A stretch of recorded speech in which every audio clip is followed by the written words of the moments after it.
Like in terms of, so like with leaders, right? You have these leaders that are, we're trying to make the next generation the best leaders or the best executives. So how do you overcome that? How do you actually get people to overcome that in terms of being executive? And like, there's a stigma of being lazy, especially in our generation of, from 30 a little before that. So how do we get out for you, how do you get people out of that? Absolutely. Well, I have to freely admit that I was lazy myself. It's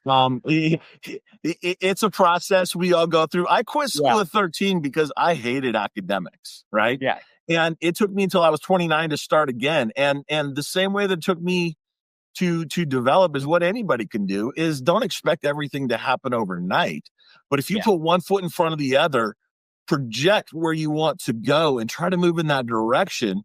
I kind of look at it as creating a candle, right? If you take and put a wick in a big blob of whatever, and you try to burn that candle after it's dried, it's not going to burn well.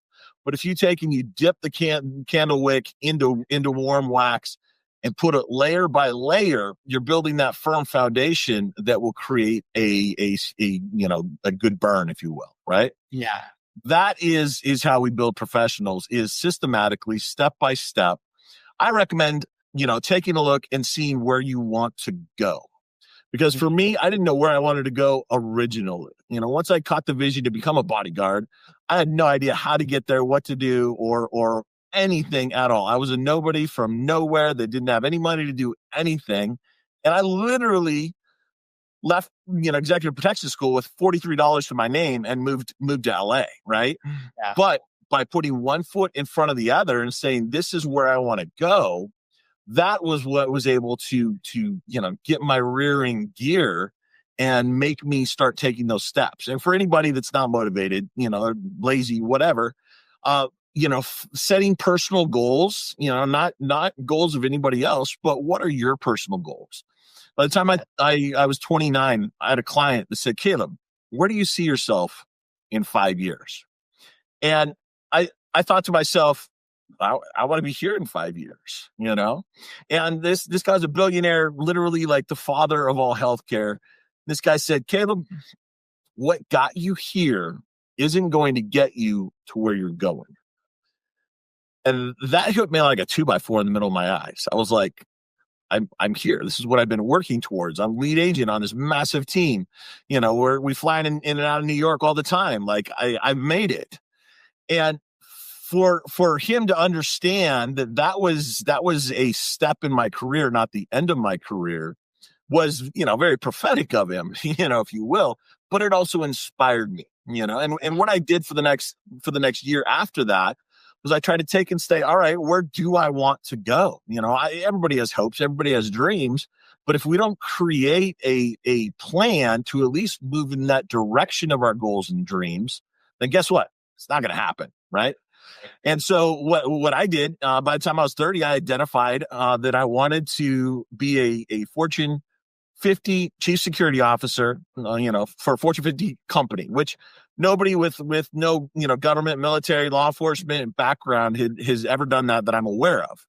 And I went through LinkedIn and I looked at all 50 of the Fortune 50 executives that were listed on there. And I said, all right, I'm never going to be able to do what they did, but what did they do that I can do? I can't do everything, but there are some things that I can do. And Right. that's where I started to develop my plan, which later included, going to, academia and, Stanford and Johns Hopkins, and 11 years of my progression into the professional that I wanted to be.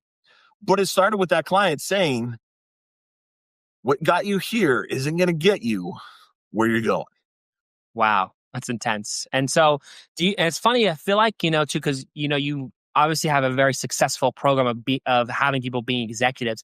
I feel like too, it's also important too, is that I feel like you're also making the next, not only the next executives, but also the idea that they can make something of their own. So I feel like you're also making new CEOs and founders of companies.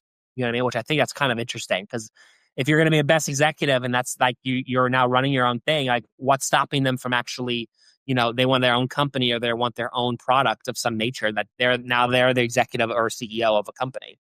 Yeah, for me, my career has been very non-traditional in every aspect. But I left a Fortune 200 director position when I started White Glove, and that transition for me, I felt like I completely started my career over again because what it takes to be successful in a Fortune 500 company is completely different than what it takes to be successful as an entrepreneur.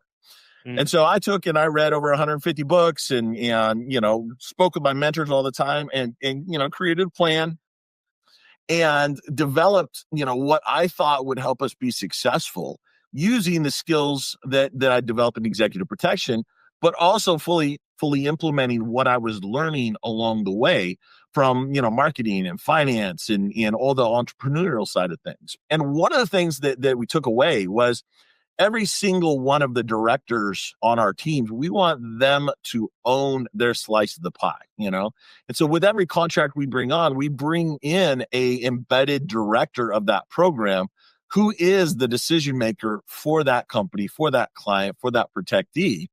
And that person is the person that me and the executive team mentor, develop, support, and help grow, because not only do we want to build the company out, but we want to build it out in a scalable way and use each of those individuals as a conduit to be able to inspire them to inspire the people on their teams so that it's scalable. We can only grow so big so fast with just my executive team, but as we build it out with those embedded directors, we're able to maintain the quality, the sustainability of each details trajectory, and then we're able to really inspire everybody by somebody who has boots on the ground there with the agents that are out there protecting the executives.